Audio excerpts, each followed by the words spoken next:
கரூரில் பாதிக்கப்பட்ட மக்களை தாவேகா தலைவர் விஜய் நேரில் வந்து பார்க்காதது வருத்தமளிப்பதாக நடிகை ஷனம் செட்டி தெரிவித்துள்ளார்.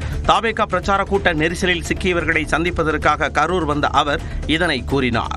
எனக்கு ரொம்ப ரொம்ப ரொம்ப தீவிரமா அப்செட் ஆயிருக்கு.